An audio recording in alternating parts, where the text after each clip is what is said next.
Good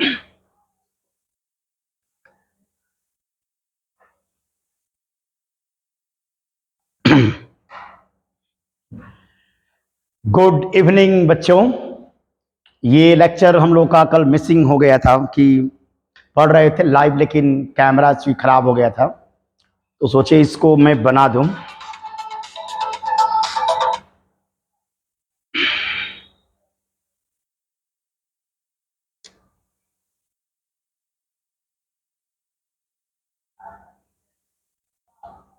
ठीक है बेटा, चलिए तो क्वेश्चन देख लेते हैं। ऑस्मोसिस चल रहा था, बहुत तेजी में इसको मैं कवर करा दूं ऑस्मोसिस के बारे में। परासरण, ऑस्मोसिस एक ग्रीक वर्ड है।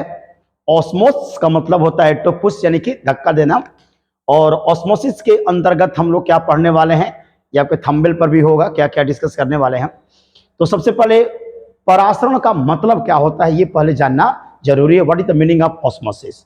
और ऑस्मोसिस को अगर मैं डिफाइन करूं बेटा, ऑस्मोसिस क्या है, तो ऑस्मोसिस को डिफाइन करने के लिए सबसे पहले आपको समझना पड़ेगा। ऑस्मोसिस को जो सबसे पहले स्टडी किया था वो 1748 में अबे नोलेट ने किया था, उस साइंटिस्ट ने, जिस सबसे पहले ऑस्मोसिस को डिफाइन किया था। और ऑस्मोसिस के एग्जाम्पल आपके लाइफ में हैं बहुत सारे, जैसे raw mango, shrivels when pickled in brine. जब कच्चे आम को काट करके उसके ऊपर नमक अगर छिड़क करके या नमक के विलेन में डाल दिया जाए तो क्या होता है, वो श्रिंक हो जाता है, सिकुड़ जाता है। अब देखे होंगे गांव की जो महिलाएं होती हैं वो अचार बनाने के लिए क्या करेंगे, कच्चे आम को काट करके और उसके ऊपर नमक को छिड़क करके धूप में सुखाती हैं। वो एक बेहतरीन एग्जाम्पल होगा ऑस्मोसिस का। ऐसा क्यों किया जाता है इस पर चर्चा करेंगे। बताया गया था wilted flowers revive when placed in fresh water. मुरझाए हुए फूल को ताजे पानी में डाल देते हैं तो क्या होता है, वो पुनः क्या होता है, पुनर्जीवित हो जाता है। वो सब बाकी सब एग्जाम्पल सब पढ़े कवर किए थे हम लोग सबसे पहले कवर करते हैं what is the meaning of SPM. SPM समझ बेटा, अर्ध पारगम्य झिल्ली क्या होता है, एसपीएम क्या होता है। और एसपीएम के बारे में थोड़ा सा डिस्कशन होना चाहिए। अर्ध पारगम्य झिल्ली एसपीएम क्या होता है उसको मैं डिफाइन कर दूं थोड़ा सा। SPM, SPM semi permeable membrane, अर्ध पारगम्य झिल्ली। अर्ध पारगम्य झिल्ली बताया गया था एक ऐसी झिल्ली होती है जिसमें बहुत छोटे छोटे छिद्र होते हैं, बहुत छोटे छोटे एकदम फाइन पोर होंगे, एकदम छोटे छोटे क्या होते हैं, छिद्र होंगे, फाइन पोर होते हैं। और इन छिद्रों से विलायक के अणु, किसके अणु, विलायक के अणु माने सॉल्वेंट के मॉलिक्यूल इसके क्या होते हैं, आर पार जा सकते हैं। सॉल्वेंट का जो मॉलिक्यूल होगा, सॉल्वेंट का जो मॉलिक्यूल होगा, विलायक का जो अणु होगा, वो तो अर्ध पारगम्य झिल्ली के आर पार जा सकता है। लेकिन जो विलेय के अणु होते हैं, सल्यूट विलेय के जो अणु होते हैं, वो अर्ध पारगम्य झिल्ली के आर पार नहीं जा सकते हैं। यानी सेमी परमेबल मेम्ब्रेन जो होता है वह केवल सॉल्वेंट मॉलिक्यूल को ही अलाउ करता है, केवल विलायक के अणुओं को ही अनुमति देता है आर पार जाने के लिए, है ना, विलेय के अणुओं को अनुमति नहीं देता है। चलिए तो और सब एग्जाम्पल देख लेते हैं क्या क्या हम लोग कल पढ़े थे। ठीक है, तो सबसे पहले जो एसपीएम होते हैं, एसपीएम क्या बेटा, एसपीएम अर्ध पारगम्य में जो झिल्ली होते हैं वो कितने प्रकार के होते हैं, 2 प्रकार के होते हैं, ये पढ़ाया गया था। एक प्राकृतिक माने एक नेचुरल एसपीएम। नेचुरल एसपीएम में क्या आ जाएगा, outer skin of plants and animals, जैसे पिग्स ब्लैडर, जो पिग्स ब्लैडर है वह आपका, या एनिमल की स्किन होती है, पौधे के ऊपर जो, या सेल के ऊपर बेटा, हम लोग को सेल के ऊपर भी एक सेमी परमेबल मेम्ब्रेन पाया जाता है।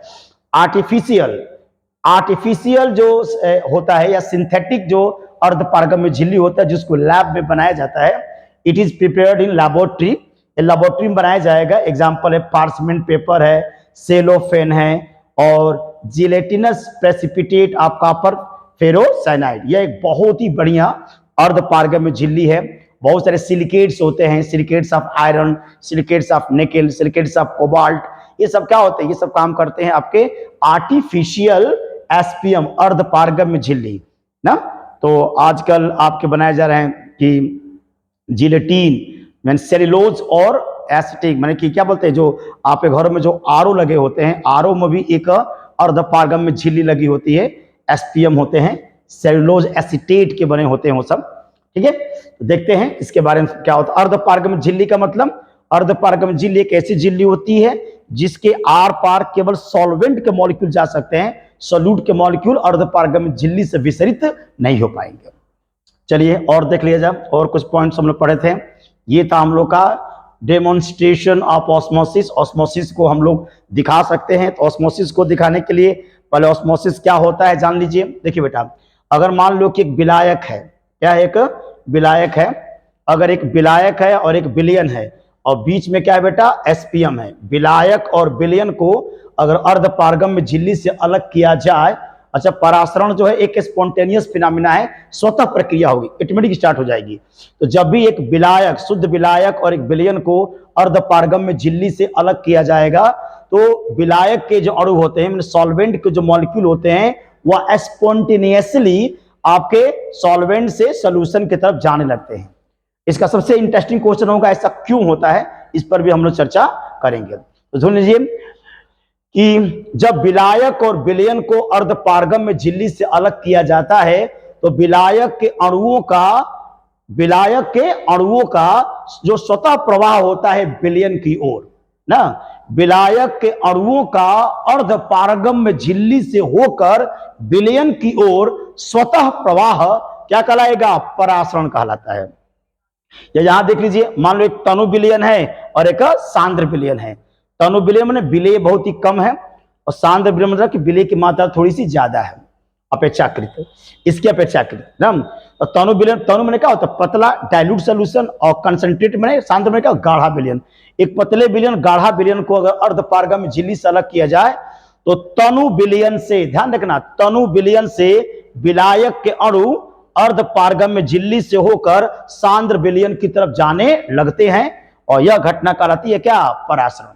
तो परासरण में क्या होता है, परासरण में विलायक के अणु तनु विलयन से सांद्र विलयन की ओर अर्धपारगम्य झिल्ली से होकर स्वतः जाने लगते हैं, और यह प्रक्रिया कहलाती है आपका परासरण। क्या कहते हैं बेटा, परासरण। परासरण, ऑस्मोसिस, क्या हो जाएगा, ऑस्मोसिस के नाम से जाना जाता है। मैंने बताया था कल के लेक्चर में कि अगर चाहते हो कि इसको हम डेमोन्स्ट्रेट करें, इसको घर पर देखना चाहते हो, ये बताया गया था कि एक remove the outer hard shell of egg, अंडे के ऊपर का हार्ड सेल को हटा लीजिए बेटा, और हटा करके क्या करेंगे, उसको हटा करके इसको पानी में डाल दीजिए। अंडे के कच्चा अंडा क्या, कच्चा अंडा होना चाहिए, कच्चे अंडे के ऊपर का जो हार्ड आउटर सेल है बहुत बारीकी से हटाइए और उसको हटा करके पानी में डाल दीजिए। अब पानी में डाल दोगे, देखोगे अंडा क्या हो जाएगा, स्वेलिंग हो जाएगा, अंडा क्या हो जाएगा, फूल जाएगा, बड़ा हो जाएगा, उसका साइज बड़ा हो जाएगा। और उसी अंडे को, माने कच्चा अंडा लीजिए, अब कच्चे अंडे को लेकर के उसके ऊपर का जो आउटर सरफेस है, हार्ड सरफेस, उसको हटाइए। अब क्या करिए, अब नमक के विलयन, नमक के गाढ़े विलयन में डाल दीजिए। अब देखेंगे कि जो आपका अंडा है वो क्या होगा, छोटा हो जाएगा। ओके बेटा, ये सब डेमोन्स्ट्रेटर आप लोग कर चुके हैं, कल के लेक्चर में इससे पढ़ा चुका हूं, आज एकदम खत्म करेंगे इसको हम लोग। चलिए नेक्स्ट देखा जाए। नेक्स्ट एक क्वेश्चन पूछा गया था सबसे पहले कि हम लोग जानेंगे कि परासरण दाब क्या होता है। बहुत अच्छा टॉपिक है बेटा, परासरण दाब किसे कहते हैं, इसको पहले से डेमोन्स्ट्रेट कर लीजिए। परासरण दाब क्या होता है, परासरण तो समझ गए, देख लीजिए परासरण। परासरण मुझे लगता है कि बच्चे समझ गए होंगे, परासरण ऑस्मोसिस, ठीक है बेटा। ऑस्मोसिस का मतलब सुन लीजिए, और ऑस्मोसिस में पहले पर अर्धपारगम्य झिल्ली, एसपीएम चाहिए, अर्धपारगम्य झिल्ली, और अर्धपारगम्य झिल्ली से अगर मान लीजिए विलायक है बेटा, ये क्या है, विलायक है, और ये क्या है, विलयन है। ये क्या है बेटा, विलयन है।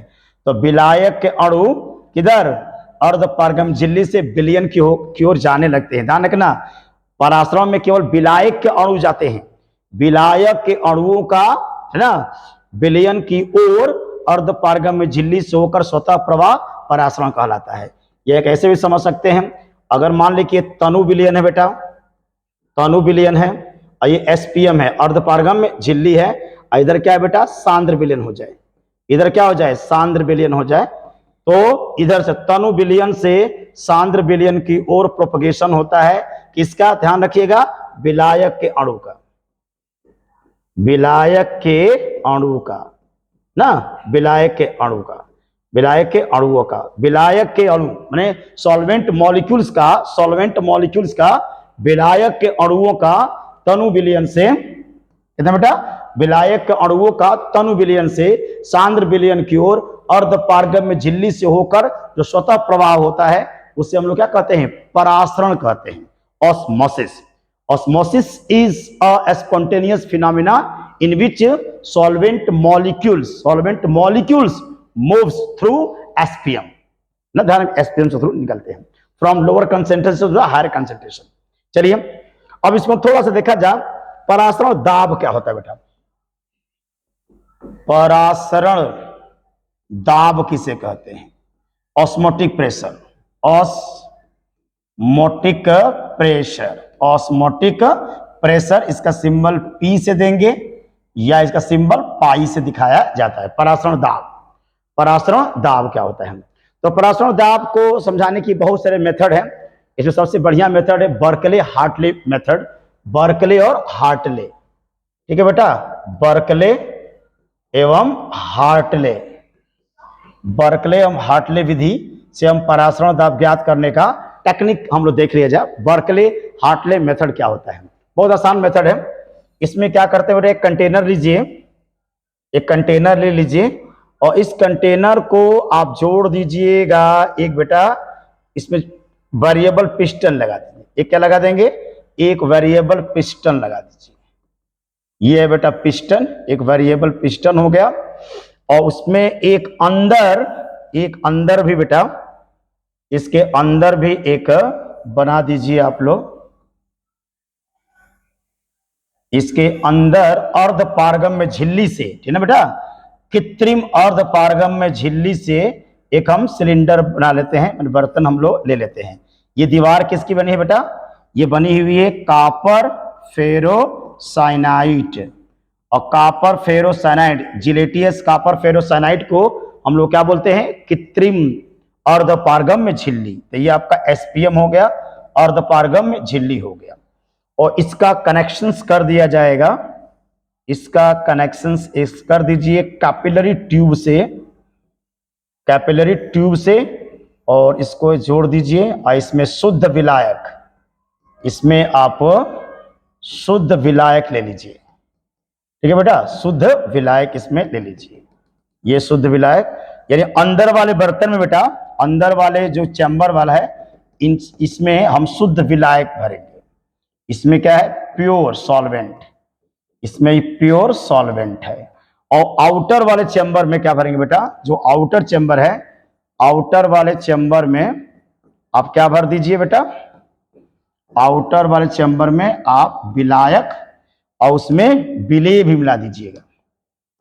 इसमें सब क्या है बेटा? ये विलेय है।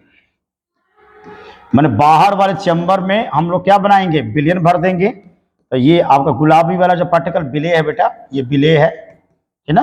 और ये हमारा टोटल क्या है? विलयन है।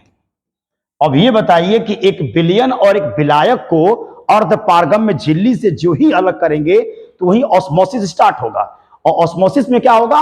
ऑस्मोसिस में विलायक के अणु विलयन की तरफ जाने लगेंगे, विलयन की तरफ विलायक। इसका मतलब ये देखो बेटा, यहां से ये जो हो रहा है आपका, यहां से विलायक के जो अणु होंगे वह विलयन की तरफ क्या होंगे? जाने लगेंगे।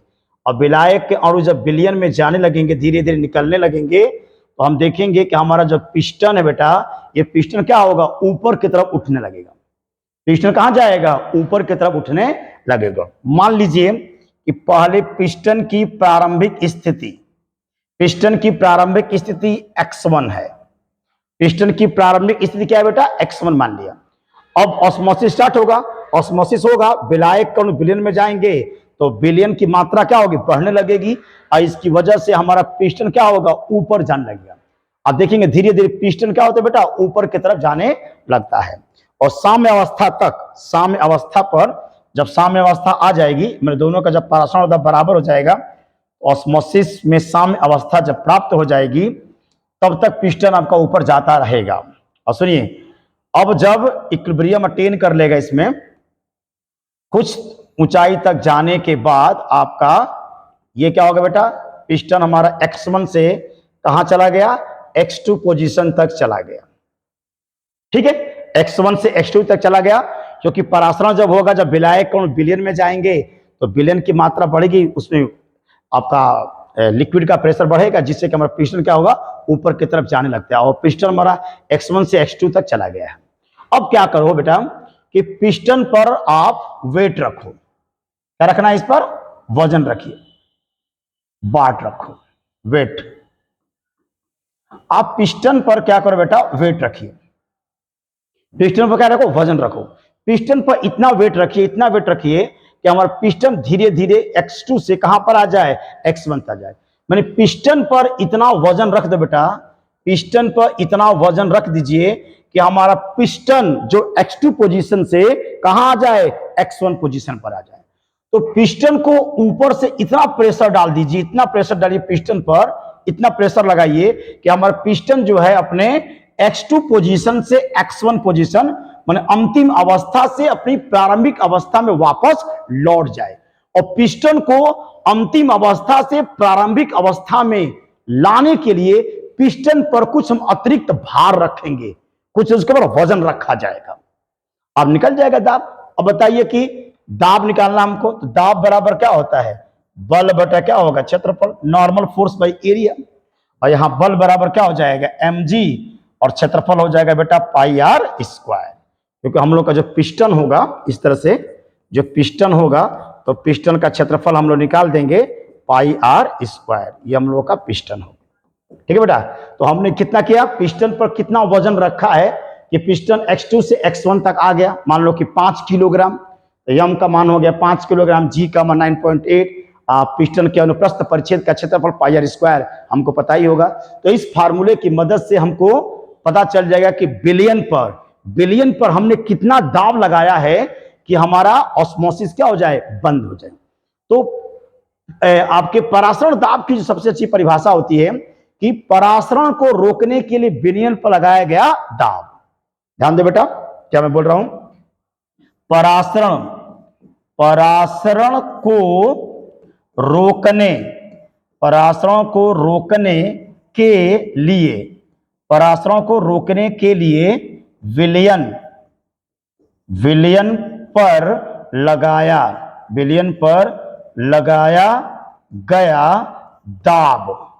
गया दाब विलयन का परासरण दाब कहलाता है। विलयन का परासरण दाब कहलाता है। ये परासरण दाब की परिभाषा हो जाएगी। विलयन को रोकने के लिए, सॉरी, ऑस्मोसिस को रोकने के लिए, यानी कि परासरण की अभिक्रिया माने ऑस्मोसिस को रोकने के लिए विलयन पर लगाया गया अतिरिक्त दाब क्या कहलाएगा बेटा, परासरण दाब के नाम से जाना जाता है। ओके, तो परिभाषा क्लियर हो गई। परासरण को रोकने के लिए विलयन पर लगाया गया दाब क्या कहलाएगा, परासरण दाब कहलाएगा। और परासरण दाब का क्या सिग्निफिकेंस है, ये हम लोग पढ़ेंगे अभी आगे चल करके। इसके बाद अगर देखा जाए बेटा, आगे अगर हम प्रोसेस पढ़ें तो हम लोग परासरण दाब के बारे में, परासरण दाब की परिभाषा के बाद, अच्छा ये बताया गया था, ये पढ़ाएंगे कि परासरण जो दाब होता है बेटा, याद रखिएगा कि जो परासरण जो दाब होता है वह एक अणुसंख्य गुण है,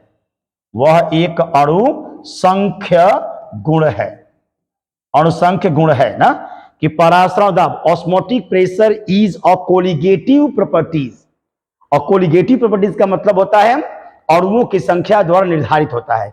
अर्थात जिस बिलियन में विलेय पदार्थ के अणुओं की संख्या ज्यादा होगी उसका परासरण दाब भी अधिक होगा। जैसे कल के एग्जाम्पल बताया गया था कि अगर 1 मोलर ग्लूकोज और 1 मोलर नमक को लिया जाए तो 1 मोलर नमक का परासरण दाब अधिक होता है, क्योंकि नमक को जब डालेंगे पानी में तो डिसोसिएट होगा, जिससे उसके अंदर अणुओं की संख्या ज्यादा हो जाएगी। ओके, तो ध्यान रखना, परासरण दाब एक अणुसंख्य गुण है। और आपके सामने क्या करेगा, 4-5 बिलियन, कंपटीशन में सवाल आता है तो 4-5 बिलियन दे देगा और हर बिलियन का आपको कंसंट्रेशन दे देगा, पूछेगा किस बिलियन का परासरण दाब अधिक होगा।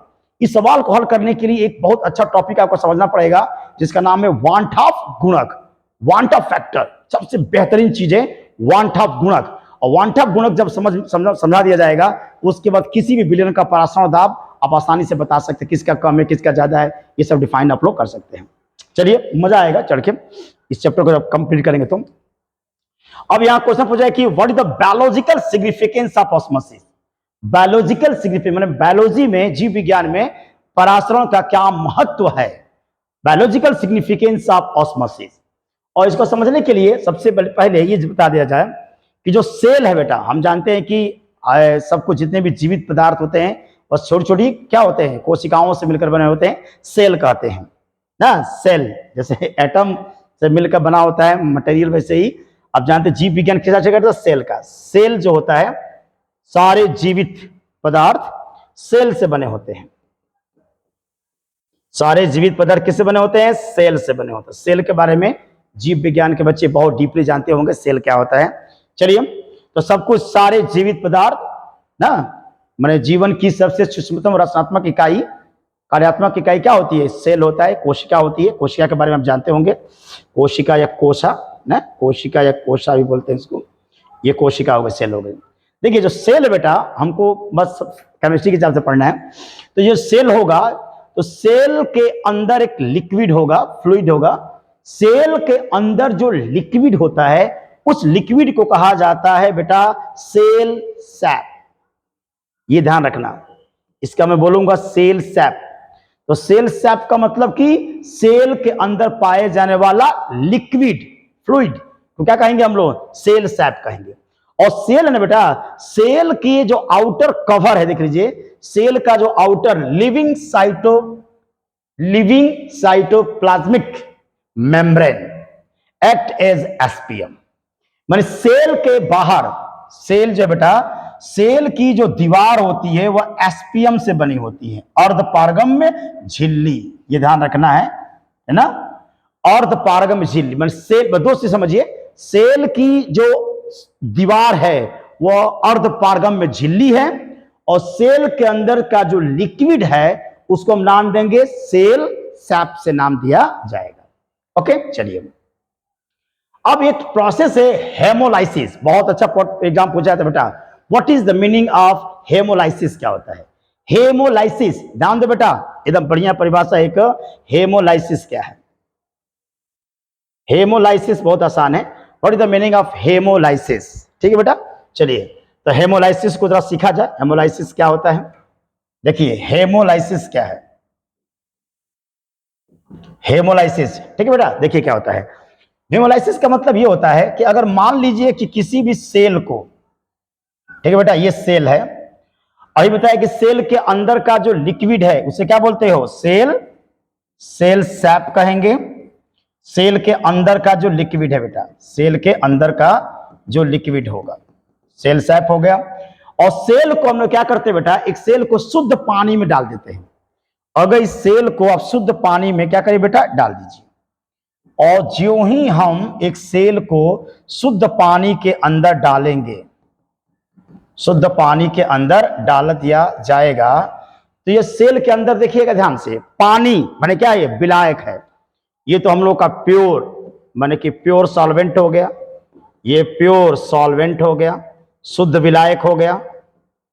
क्या हो गया बेटा, शुद्ध विलायक हो गया, शुद्ध विलायक हो गया। और सेल के अंदर का जो विलयन है, इसको विलयन कहेंगे, इसको हम विलयन कहेंगे, ठीक है। सेल के अंदर का जो लिक्विड है उसे विलयन कहा जाएगा, और ये हमारा शुद्ध विलायक है। और सेल की जो दीवार है वो क्या है बेटा, एसपीएम है, एसपीएम। कभी भी विलायक और विलयन को यदि अर्धपारगम्य झिल्ली से सेपरेट किया जाएगा तो परासरण ऑटोमेटिक स्टार्ट हो जाएगा, ऑस्मोसिस ऑटोमेटिक स्टार्ट होगा। और जब ऑस्मोसिस होगा तो ध्यान रखिए, ऑस्मोसिस में विलायक के अणु अर्धपारगम्य झिल्ली से होकर विलयन में जाने लगते हैं। अब देख लो बेटा क्या होगा, अब जो ही सेल को आप शुद्ध पानी में रखेंगे तो होगा क्या, इस तरह होगा कि आपके सॉल्वेंट के जो मॉलिक्यूल होंगे वो परासरण की अभिक्रिया द्वारा या विलयन के अंदर क्या होगा बेटा, जाने लगेगा। देखिए पूरा का पूरा आपका पानी जो होगा सेल के अंदर जाने लगेगा, और हमारा सेल में क्या हो जाएगा, स्वेलिंग हो जाएगा, सेल्स क्या हो जाएगा, स्वेल्स हो जाएगा। और इस घटना को बोलते हैं क्या, हेमोलाइसिस। हेमोलाइसिस का मतलब है कि जब भी सेल को, कोशिका को पानी में डाला जाएगा तो उसमें क्या हो जाएगा, स्वेलिंग हो जाती है, सूजन हो जाएगा, फूल जाएगा, और इस प्रक्रिया को कहेंगे आपका हेमोलाइसिस, या इसको बोलेंगे इंडो ऑस्मोसिस, इंडो ऑस्मोसिस के नाम से जाना जाएगा। इसी का एक उल्टा हो जाएगा बेटा, इसी का एक उल्टा हो जाएगा आपका प्लाज्मोलाइसिस। प्लाज्मोलाइसिस, तो प्लाज्मोलाइसिस में क्या होगा, देखो बेटा प्लाज्मोलाइसिस में क्या होता है, प्लाज्मोलाइसिस में ये होगा कि अब हमारा जो सेल है, कोशिका, जो सेल की बात कर रहे थे बेटा, सेल जो है इसको डाला गया है ब्राइन सोल्यूशन में, नमक के गाढ़े विलयन में, इसको ब्राइन में डाल दीजिए। नमक का गाढ़ा विलयन क्या कहलाता है, ब्राइन कहलाता है। तो नमक के गाढ़े विलयन में डाल देंगे तो अब तो ये हो गया सांद्र बेटा, ये वाला बाहर वाला विलयन क्या हो गया, सांद्र हो गया। और जो सेल सैप है यहां पर, जो सेल सैप है अब वो क्या हो जाएगा, तनु हो जाएगा। इसकी तुलना में नमक का विलयन गाढ़ा हो गया, माने आउटर जो लिक्विड है उसका कंसंट्रेशन हमारे सेल सैप के कंसंट्रेशन से क्या हो गया, ज्यादा हो गया। अब परासरण जानते हैं, परासरण हमेशा तनु विलयन से सांद्र विलयन की तरफ होगा, पतले से गाढ़े की तरफ होगा सॉल्वेंट के मॉलिक्यूल। अब इस परिस्थिति में देखेंगे तो इस परिस्थिति में तुरंत तनु से गाढ़े की तरफ, तो हमारे सेल के अंदर का जो लिक्विड होगा वह परासरण की अभिक्रिया द्वारा क्या होगा, बाहर निकलने लगेगा, बाहर निकलने लगेगा। Is the result shrinkage of the cell wall. Cell wall माने कोशिका की दीवारें होती हैं वह क्या होती है बेटा, सिकुड़ जाती हैं। यह घटना कराता है प्लाज्मोलाइसिस। तो प्लाज्मोलाइसिस का मतलब कि अगर जो कोशिका है, कोशिका को नमक के गाढ़े विलयन में अगर डाल दिया जाए ना, या किसी भी एक ऐसे विलयन में जिसका कंसंट्रेशन सेल सैप के कंसंट्रेशन से ज्यादा हो जाएगा, तो उसमें हमारी कोशिका भित्ति या कोशिका जो आपका कोशिका की जो दीवारें होती है वो क्या होती हैं, सिकुड़ जाती हैं, श्रिंक कर जाती हैं। यह घटना कहलाता है प्लाज्मोलाइसिस। प्लाज्मोलाइसिस होता है। अब एक बहुत खूबसूरत टॉपिक पढ़ना है कि दो तरह के विलयन हमको पढ़ने हैं। एक है बेटा, एक समझिए थोड़ा सा ध्यान से, एक है आइसोटोनिक सॉल्यूशंस। आइसोटोनिक सॉल्यूशन बहुत सिंपल सी बात है। आइसोटोनिक सॉल्यूशंस का मतलब होगा बेटा, अगर मान लीजिए कि दो विलयन है, दो अलग अलग विलयन है, ठीक ना, दो विलयन है। मान लीजिए कि ये विलयन ए है बेटा, यह विलयन क्या है, ए है, और यह एक विलयन बी है। यह एक विलयन क्या है बेटा, बी है। ताप दोनों का सेम है, नियत है। इसका ताप T है और इसका भी ताप क्या है बेटा, T है। अगर दो अलग अलग विलयन और दोनों विलयनों का यदि परासरण दाब एक समान हो जाए, यानी मान लीजिए कि विलयन ए का परासरण दाब विलयन बी के परासरण दाब के क्या है बेटा, बराबर हो जाए, ये दोनों का आपस में बराबर हो जाए, तो कहा जाएगा विलयन ए और विलयन बी को हम कहेंगे isotonic solution. Two solutions are said to be isotonic if their osmotic pressures are equal at a constant temperature. अगर एक कांस्टेंट टेम्परेचर पर दो विलयनों का परासरण दाब आपस में बराबर है तो उसे हम क्या कहेंगे, आइसोटोनिक सॉल्यूशंस कहा जाएगा। आइसोटोनिक सॉल्यूशन या कहेंगे विलयन ए, यहां होगा मेरा विलयन ए तथा विलयन बी क्या है, आइसोटोनिक सॉल्यूशन से। आइसोटोनिक सॉल्यूशन से, आइसोटोनिक सॉल्यूशंस है, ठीक है बेटा, आइसोटोनिक सॉल्यूशंस है। आइसोटोनिक्स है ना, आइसोटोनिक का मतलब दो विलयन हो, दो विलयन जिनका परासरण दाब आपस में बराबर हो जाए। इसका सबसे बढ़िया एग्जांपल देख लीजिए बेटा, सबसे अच्छा एग्जांपल है आइसोटोनिक का, वो जो लिखा बोर्ड पे मैंने एग्जांपल दिया है, आइसोटोनिक सॉल्यूशंस। ध्यान देना है, बहुत काम करेगा ये पढ़ाऊंगा तो आइसोटोनिक सॉल्यूशंस ये बहुत बढ़िया चीज है। आइसोटोनिक देख लीजिए बेटा, है ना। आइसोटोनिक्स में देखो बेटा क्या है, ये पढ़ाया गया है, यदि आपके पास एक नमक का विलयन है, किसका बेटा, नमक का NaCl, नमक का जलीय विलयन जिसकी सांद्रता जिसकी सांद्रता दिया गया है 0.91% भार बटा आयतन, भार बटा आयतन अगर देते हैं, भार बटा क्या दिया बेटा, आयतन, मतलब मास बाई वॉल्यूम आपको दिया गया है।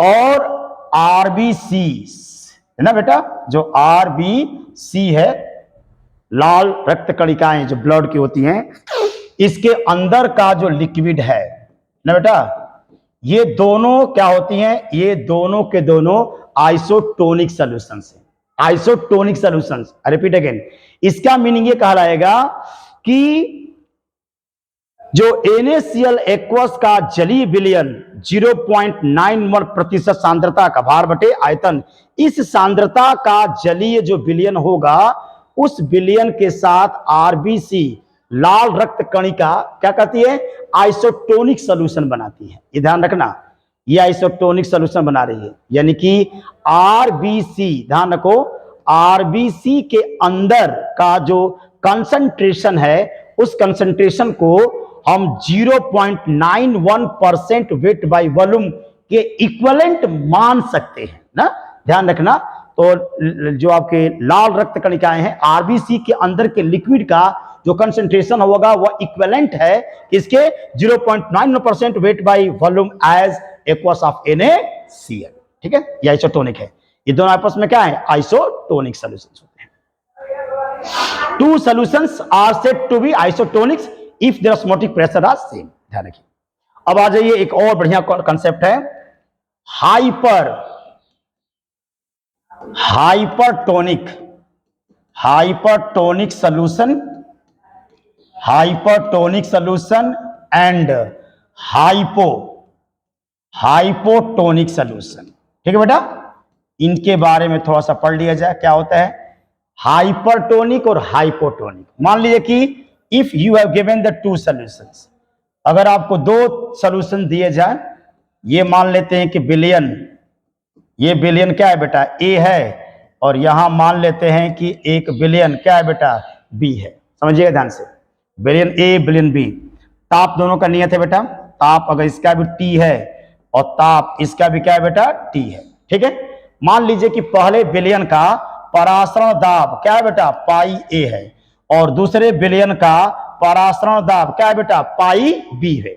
यदि यदि यदि यदि यदि पाई ए बड़ा हो जाए किससे बेटा, पाई बी से, यदि पहले विलयन का परासरण दाब दूसरे विलयन से क्या है, अधिक है एक निश्चित ताप पर, तो कहा जाएगा कि जो विलयन ए है वह है हाइपरटोनिक, वह हो जाएगा बेटा हाइपरटोनिक, वह हाइपरटोनिक सॉल्यूशन है, हाइपरटोनिक सॉल्यूशन है।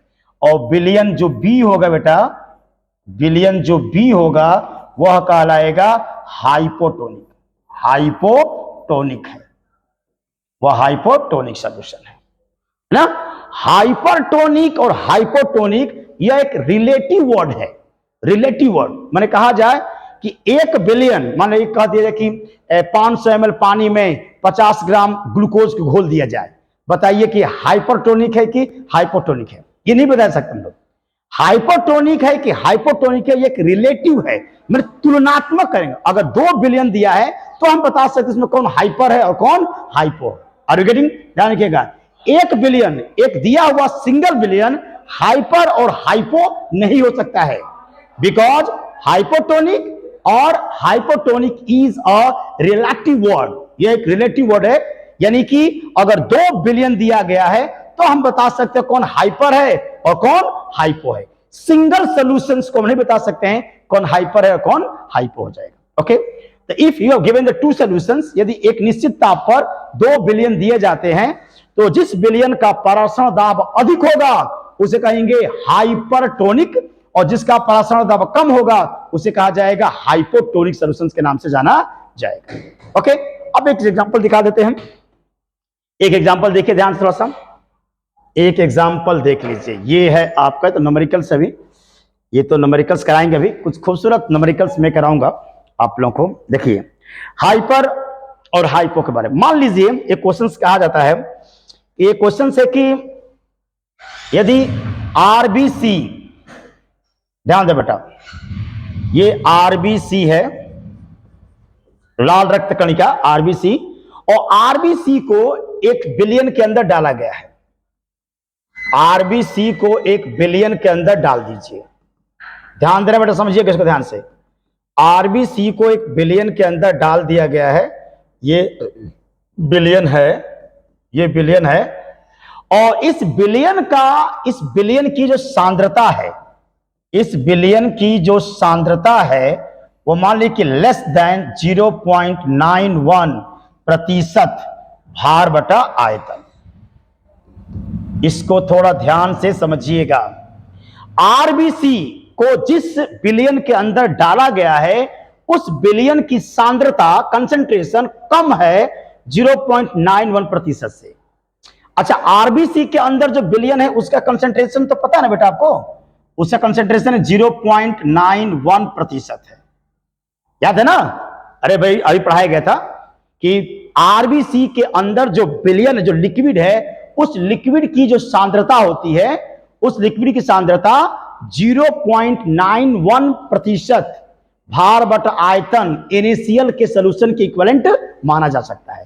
तो मान लीजिए कि आरबीसी के अंदर जो सॉल्यूशन है उसकी सांद्रता है 0.91% भार बटा आयतन। Very good. चलिए अब बताओ इसमें किसकी सांद्रता कम है, किसकी सांद्रता ज्यादा। ताप मानने की नियत कर देता हूं बेटा, मैं ताप को नियत कर देता हूं, मैं ताप को नियत कर देता हूं। एक फार्मूला पढ़े होंगे, पीवी बराबर एनआरटी, आदर्श गैस समीकरण। क्या होता है बेटा? आदर्श गैस समीकरण, पीवी बराबर एनआरटी। एक बता दीजिए, एक वैज्ञानिक है वांटॉफ साहब, अभी पढ़ेंगे इनके बारे में। वांटॉफ ये बात बताए थे कि अगर मान लीजिए कि कोई बहुत ही तनु विलयन है, एक बहुत तनु विलयन में विलेय के जो मॉलिक्यूल्स होते हैं वो एकदम जिगजैग मोशन करेंगे, रैंडम गति करते हैं। तनु विलयन में विलेय के अणु ठीक गैस के अणुओं जैसा व्यवहार करते हैं, इसलिए तनु विलयन आदर्श गैस के समीकरण के नियम को पालन करेंगे। तो मान लीजिए कि पी बराबर एनआरटी लागू हो जाएगा आपके तनु विलयन के लिए।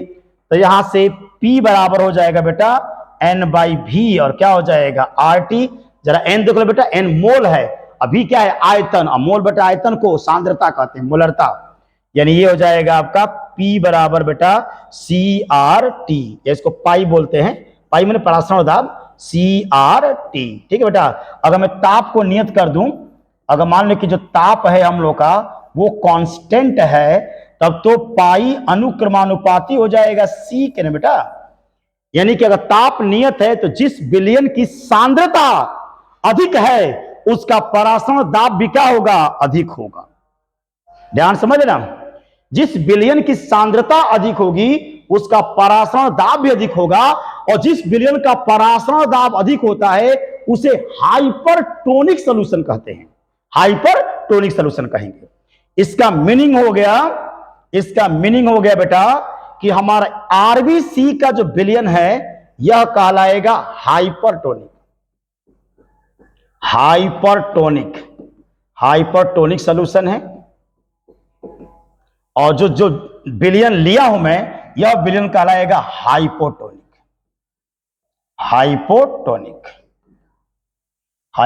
सॉल्यूशन। क्योंकि हाइपो का मतलब जिस विलयन का परासरण दाब कम होता है उसको हाइपो कहते हैं, और जिस विलयन का परासरण दाब अधिक होता है उसको हाइपर कहा जाता है। एक और खास बात बता दें आपको, अब इसको सिद्ध भी कर देंगे।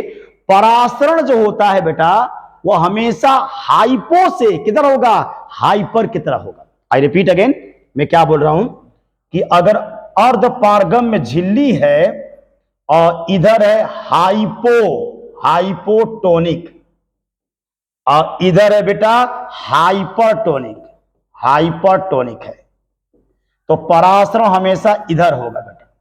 यह है सॉल्वेंट के मॉलिक्यूल, सॉल्वेंट मॉलिक्यूल। ध्यान देना, परासरण जो होता है वह हमेशा हाइपो से किधर होगा? हाइपर की तरफ होगा। क्यों? क्योंकि जिस विलयन की सांद्रता कम है, इसका मतलब कि तनु विलयन है, और ये क्या है? सांद्र विलयन है। तो ध्यान रखना बेटा, पराश्रय जो होता है वो हाइपो से हाइपर की तरफ होता है। तो बताइए तो बेटा फट से, पराश्रय अगर हाइपो से हाइपर की तरफ होगा, इसका मीनिंग हो गया बेटा कि जब भी इसमें डालेंगे आरबीसी को, तो पानी के जो विलायक के जो अणु हैं वह आपके सेल के अंदर जाने लगेंगे, आरबीसी के अंदर क्या करेंगे, जाने लगेंगे। और इससे आरबीसी जो है, लाल रक्त जो कणिकाएं होती हैं वह क्या होती है, मोटी होती जाती है, मैंने उसमें स्वेलिंग होती जाती है। अगर स्वेलिंग को ना रोका जाए तो ब्रस्ट हो जाएगा, फट जाएगा।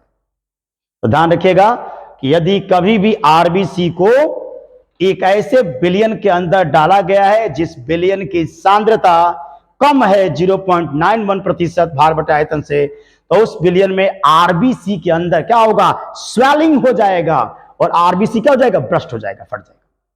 इसको ध्यान रखना, स्वेल्स क्या हो जाएगा, स्वेलिंग हो जाएगा। Is it clear? दिमाग बैठा बढ़िया से, इसको स्वेलिंग हो जाएगी। चलिए अब और देख लीजिए इसका नेक्स्ट, अगर पोर्शन पढ़ा जाए, इसी का उल्टा एक पढ़ लेते हैं। इसका एक उल्टा देख लो बेटा, इसका उल्टा एक कंसेप्ट पढ़ा जाए अगर, तो उल्टा कंसेप्ट में अब क्या करिए बेटा, अब आरबीसी इसके अंदर कंसंट्रेशन कितना है, 0.91% है ना। अब इसको एक ऐसे बिलियन के अंदर हम लोग डालते हैं, एक ऐसे बिलियन के अंदर इसको डाला जाएगा जिस बिलियन की सांद्रता, इस बिलियन की जो सांद्रता है, इस बिलियन की सांद्रता अधिक है 0.91% भार बटे आयतन NaCl इक्विवेलेंट, है ना। चलिए अब इसमें सांद्रता अधिक है तो हम जानते हैं, अभी पढ़े हैं कि पाई अनुक्रमानुपाती होता है C के। जिस बिलियन की सांद्रता अधिक होगी उसका परासरण दाब भी अधिक होगा। तो इस दशा में बेटा, इस दशा में हमारा जो बिलियन है, यह बिलियन ये हो जाएगा हाइपरटोनिक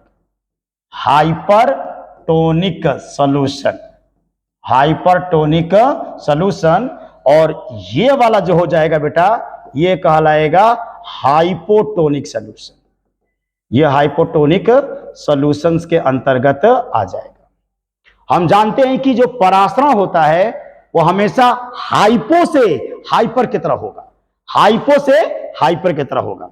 और परासरण जब हाइपो से हाइपर की तरफ होगा बेटा, तो इस सेल के अंदर से विलायक के मॉलिक्यूल सब क्या होंगे, बाहर की तरफ निकलने लगेंगे, और जब बाहर की तरफ निकलने लगेंगे तो हमारा सेल आरबीसी क्या हो जाएगा, कोलैप्स हो जाएगा। आरबीसी क्या होगा बेटा, कोलैप्स हो जाएगा। आरबीसी क्या हो जाएगा, कोलैप्स हो जाएगा, कोलैप्स पिचक जाएगा ना, सिकुड़ जाएगा। ये ध्यान रखिएगा। अब इसमें क्वेश्चंस इसी से मिलता जुलता है क्वेश्चंस आता है एडिमा के बारे में। ठीक है बेटा, what is the meaning of oedema? Oedema क्या होता है, थोड़ा सा उसको पढ़ लिया जाए। एडिमा किसे कहते हैं, तो एडिमा भी पढ़ लेते हैं हम लोग। एडिमा क्या होता है, एडिमा क्या होता है बेटा? कहा जाता है कि ज्यादा नमक खाने वाले व्यक्ति मोटे हो जाते हैं। गांव में कंसेप्ट उल्टा होता है, गांव में लोग क्या बोलते हैं कि ज्यादा नमक खाओगे दुबले पतले हो जाओगे। ये गलत कंसेप्ट है। अधिक नमक खाने वाले व्यक्ति को एडिमा होने का चांसेस ज्यादा रहेगा। माने ज्यादा नमकीन खा रहे हो, जो बच्चे ज्यादा नमकीन खा रहे हैं प्लीज सुधर जाओ, है ना, एक लिमिट मात्रा में कवर करिए। तो ज्यादा नमक खाने वाले, ज्यादा नमकीन खाने वाले जो बच्चों के शरीर में वाटर रिटेंटिविटी सेल के अंदर क्या होती है, बढ़ जाती है, उनका शरीर एकदम थुलथुला हो जाएगा ना।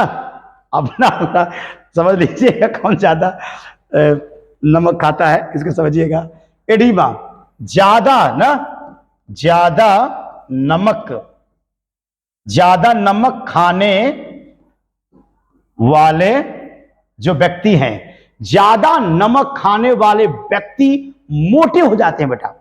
उनके शरीर में पूरा पानी भर जाए, स्वेलिंग हो जाएगी। तो ज्यादा नमक खाने से एडिमा, ज्यादा नमक खाने से क्या होगा, एडिमा आपको हो सकता है, यानी शरीर में शरीर के जो शरीर सेल से बना होगा, सेल के अंदर वाटर रिटेंटिविटी, जल को धारण करने की क्षमता बढ़ जाती है। देखो होता क्या है, अगर बिल्कुल एक स्वस्थ इंसान है तो स्वस्थ आदमी क्या स्वस्थ आदमी होगा तो स्वस्थ आदमी क्या पड़े कि इसके अंदर आरबीसी के अंदर क्या होता है बेटा, कंसंट्रेशन 0.91% होता है सांद्रता। अगर आप ज्यादा जो ही नमक खाओगे बेटा, जब नमक बहुत ज्यादा जो लोग खाते हैं उनके अंदर इतना नमक खा लेते हैं कि सेल के अंदर ये जो आरबीसी है बेटा, एक स्वस्थ इंसान के आरबीसी के अंदर जो सांद्रता होती है 0.91% के आसपास होगी। लेकिन इतना नमक खा लेते हैं कि उस सेल के अंदर, आरबीसी सेल के अंदर कंसंट्रेशन बेटा बढ़ जाता है। इसके अंदर की सांद्रता क्या हो गई, ज्यादा हो जाती है 0.91% से। यह खतरा हो जाएगा आपके ज्यादा नमक खाने से। आरबीसी के अंदर का जो कंसंट्रेशन है वो 0.91% से बढ़ जाएगा, ज्यादा हो जाएगा। और अगर इसका मतलब कि तब आरबीसी के अंदर का जो लिक्विड है उस लिक्विड का कंसंट्रेशन ज्यादा हो गया, ज्यादा सांद्र हो गया। और जब ज्यादा सांद्र हो गया और जब ये पानी के टच में आएगा, फ्रेश वाटर, ठीक ना बेटा, जब पानी के संपर्क में आएगा, देख ये भी पानी के संपर्क में आएगा तो इसके अंदर एक वाटर को रिटेन करने की क्षमता है। अरे 0.91% कंसंट्रेशन है तो कुछ मात्रा में पानी क्या करेगा, लेगा। लेकिन इसकी सांद्रता ज्यादा जब हो जाएगी तो इसकी तुलना में ये ज्यादा वाटर मॉलिक्यूल को क्या करेगा, ग्रहण करेगा। अभी पढ़ाएंगे परासरण क्यों होता है, इसका जवाब आपको मिल जाएगा। अगर ये भी बिलियन है, ये भी बिलियन है, लेकिन थोड़ा सा एक कम सांद्रता का है, ये अधिक सांद्रता है, अधिक सांद्रता का बिलियन है तो परासरण भी अधिक होगा। उस वाटर के मॉलिक्यूल ज्यादा आएंगे, वाटर के मॉलिक्यूल ज्यादा इंसर्ट करेंगे, उसमें वाटर जो ग्रेडियंट है वो ज्यादा बढ़ जाएगा। तो क्या होगा बेटा इसमें, इसका मतलब कि अगर ज्यादा नमक खाने वाले व्यक्ति के सेल के अंदर का कंसंट्रेशन अगर 0.91% से ज्यादा हो जाएगा तो उस सेल के अंदर वाटर को, पानी को एक्सेप्ट करने की, पानी को ग्रहण करने की क्षमता बढ़ जाएगी और आपके ब्लड सेल्स में अंदर पानी ज्यादा आ जाएगा, पानी ज्यादा भर जाएगा। और पानी ज्यादा भर जाएगा तो हमारी कोशिका क्या होती है, स्वेलिंग हो जाती है, फूल जाती है, चल जाती है। इससे पूरा शरीर क्या हो जाएगा आपका, फूल जाएगा। और वह सिम्टम, उस बीमारी को क्या बोलेंगे, एडिमा नाम से जाना जाता है। तो ज्यादा नमक खाने वाले व्यक्ति मोटे हो जाएंगे, इसको परासरण की घटना से समझाया जा सकता है। ज्यादा नमक खाओगे तो सेल के अंदर, आरबीसी सेल के अंदर का कंसंट्रेशन 0.91% से ज्यादा हो जाएगा और गाढ़ा हो जाएगा। और जब और गाढ़ा हो जाएगा तो उसके अंदर वाटर रिटेंटिविटी, जल धारणशीलता क्या हो जाएगी, और ज्यादा हो जाएगी। और ज्यादा पानी अब कोशिका कलेक्ट करेगी और कोशिका के अंदर पानी कलेक्ट करने की क्षमता बढ़ जाएगी। तो ज्यादा पानी कोशिका के अंदर जब जाने लगेगा तो सेल क्या हो जाएगी, कोशिका के अंदर स्वेलिंग हो जाएगी और आपका शरीर में सूजन आ जाएगा, पूरा शरीर फूल जाएगा और उसे हम एडिमा के नाम से जानते हैं। ठीक है बेटा, चलिए वेरी गुड। अब इसमें पढ़ लेते हैं, एक साइंटिस्ट है वान टॉफ। वान टॉफ का नियम, वान टॉफ, ये बताया था मैंने, वान टॉफ लॉ में सबसे बढ़िया चीज बताया था आपने, वान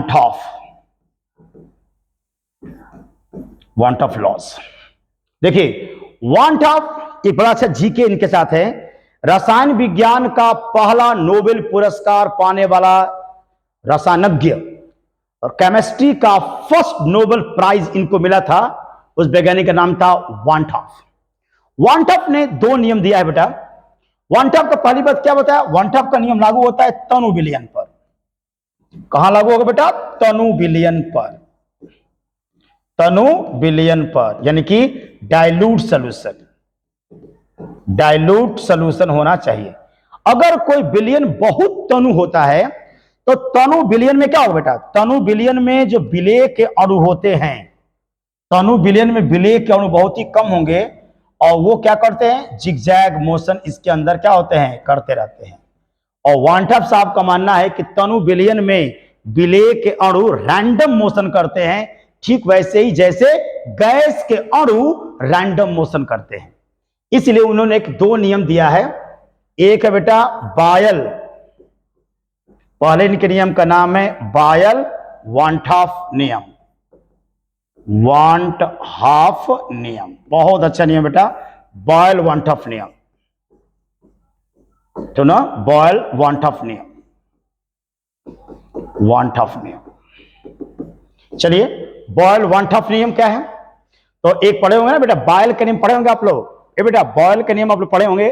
अगर मैं बॉयल का नियम बताऊं, ठीक ना, कि बॉयल का नियम क्या है, तो सब बच्चे जानते होंगे। गैस के लिए आदर्श गैस पर लागू होता है ये। और फॉर्मूला बताया था कि ताप इनमें क्या होता है बेटा, ताप इनमें नियत रहता है और दाब और आयतन एक दूसरे के व्युत्क्रमानुपाती होते हैं। एकदम वही नियम फॉलो करेंगे यहाँ पे। देख लीजिए बॉयल वांट ऑफ नियम क्या है। तो पी भी बराबर क्या होता है बेटा, एनआरटी। पी बराबर क्या होता है, एनआरटी। तो यहां से क्या हो जाएगा, पी बराबर एन बाई वी और क्या हो जाएगा आर टी। ये क्या बेटा, मोल्स बटा आयतन, मोलरता सांद्रता हो गया। जैसे कहेंगे पी बराबर सी आर टी, जो कि बॉयल के नियम में ताप नियत रहता है। तो ताप को नियत कर दीजिए। अगर ताप को नियत कर दे बेटा, ताप टेम्परेचर कांस्टेंट कर दिया जाए, आर तो कांस्टेंट है और टी भी कांस्टेंट है, तो पी अनुक्रमानुपाती सी हो जाएगा।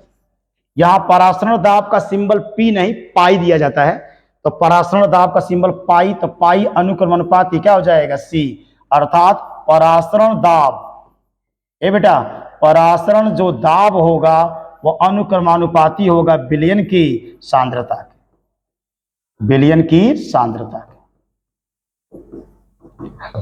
अर्थात बॉयल वांट ऑफ नियम क्या है बेटा, बॉयल वांट ऑफ नियम स्थिर ताप पर, स्थिर ताप पर, स्थिर ताप पर किसी विलयन का परासरण दाब उस विलयन की सांद्रता के अनुक्रमानुपाती होता है। तो अगर ताप स्थिर है तो जिस विलयन का परासरण दाब, जिस विलयन की सांद्रता अधिक होगी उसका परासरण दाब भी अधिक हो जाएगा।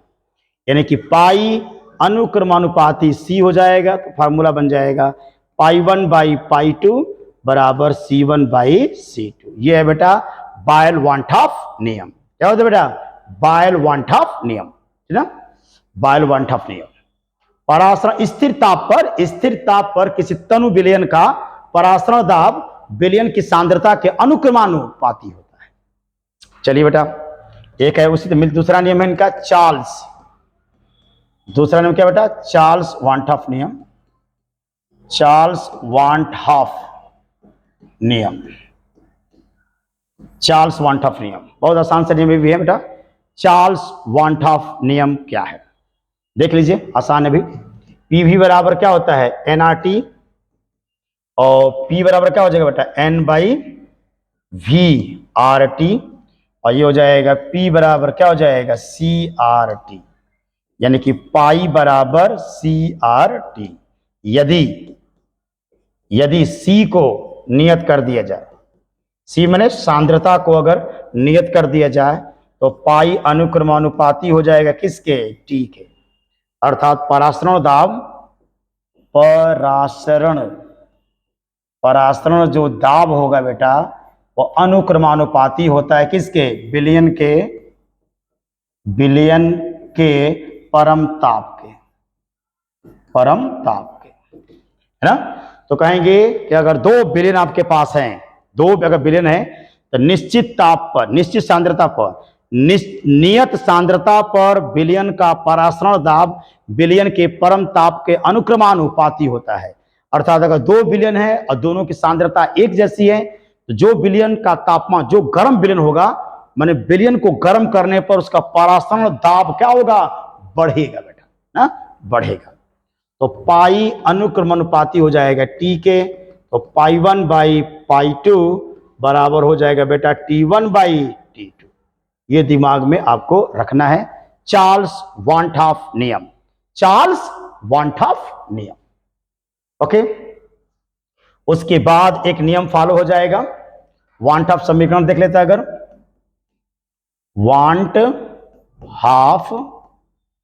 वांट ऑफ समीकरण को अगर पढ़ा जाए तो हो जाएगा पी भी बराबर क्या होता है, एन आर टी, तो P बराबर हो जाएगा N by V R T, यानी कि हो जाएगा पाई बराबर N by V R T. या कह सकते हैं कि पाई बराबर CRT, है ना। ये हम लोग का इस पर न्यूमेरिकल्स को हम लोग क्या करेंगे, लगाएंगे। यदि पाई को, ठीक है बेटा, अगर पाई को वायुमंडल में नापा जाए, पाई को वायुमंडल में नापा जाए और यन को मोल में नापा जाए, भी को अगर आयतन में नाप, लीटर में, भी को यदि लीटर में नापे बेटा, ये सब जानते हैं, ये न्यूमेरिकल में काम करेगा। अगर भी को लीटर में नापा जाए, टी को केल्विन में नापा जाए, इस दशा में आर का जो मान होता है वह 0.0821, ये आर की वैल्यू होगी, ध्यान रखिएगा, आर का ये मान होता है। यानी कि आर का मात्रक देखेंगे अगर, तो पीवी बराबर एनआरटी में अगर आर निकाल दोगे तो आर बराबर पीवी बाई क्या हो जाएगा, एनटी। देखिए पी को नापना है वायुमंडल में, एटमॉस्फेयर में।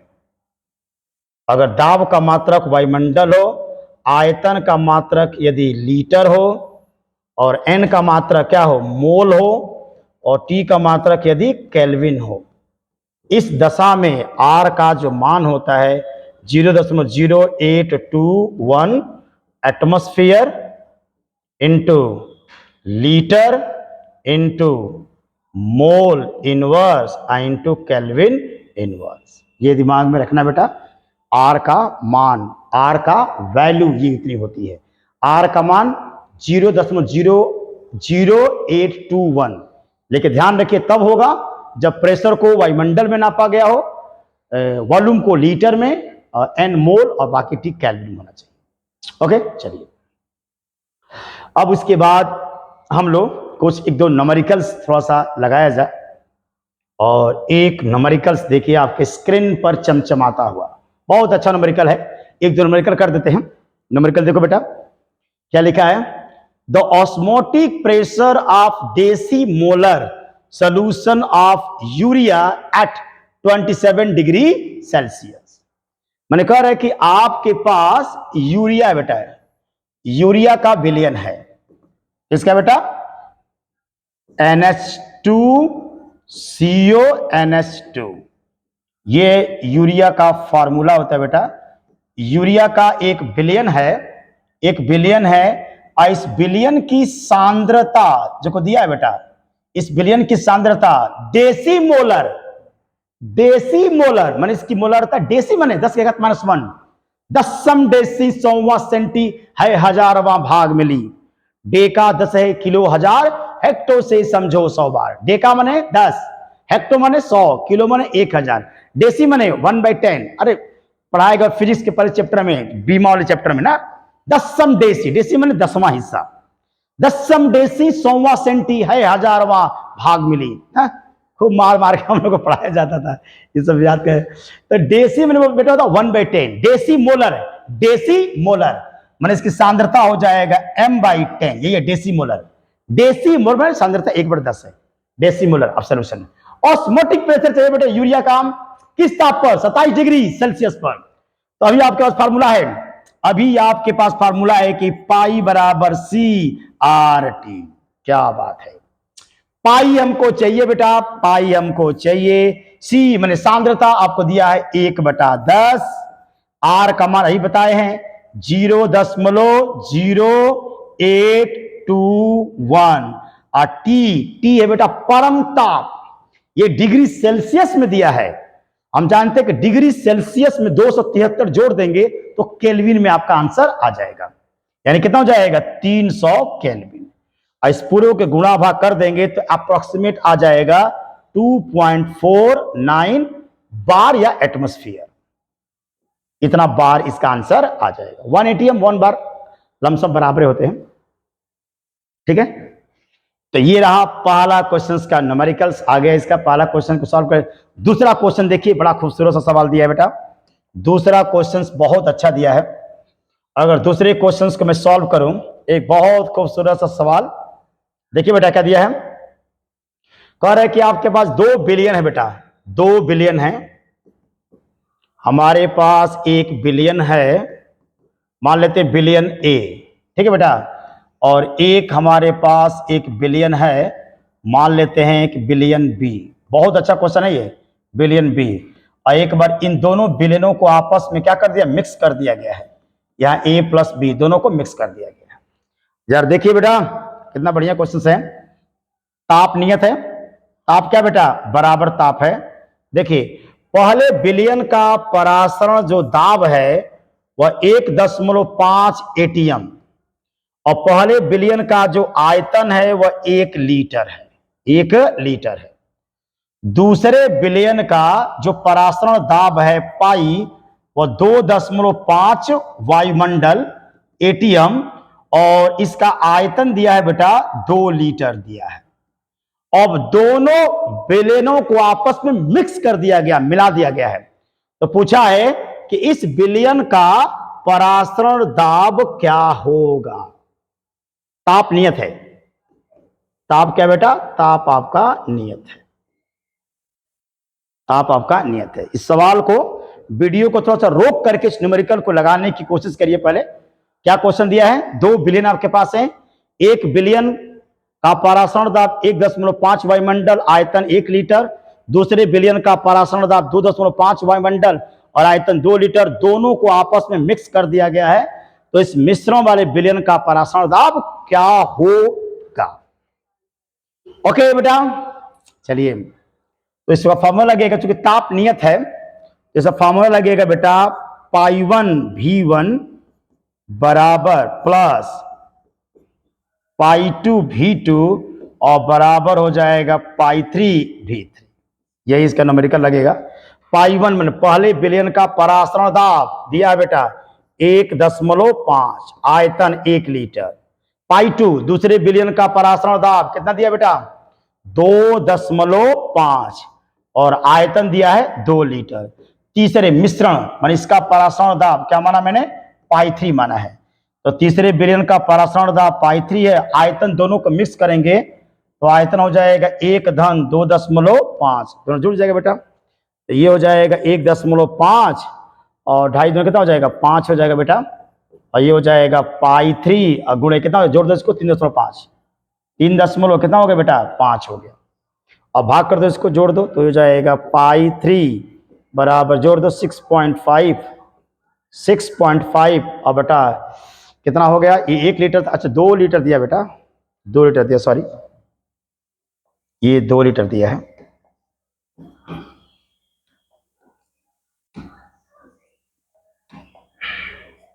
ठीक है बेटा 3, तो इसमें 3 से क्या कर दो बेटा भाग कर दीजिए। 3 दूना के 6 2 3 एकम 16 लगभग 16 वायुमंडल, वायुमंडल।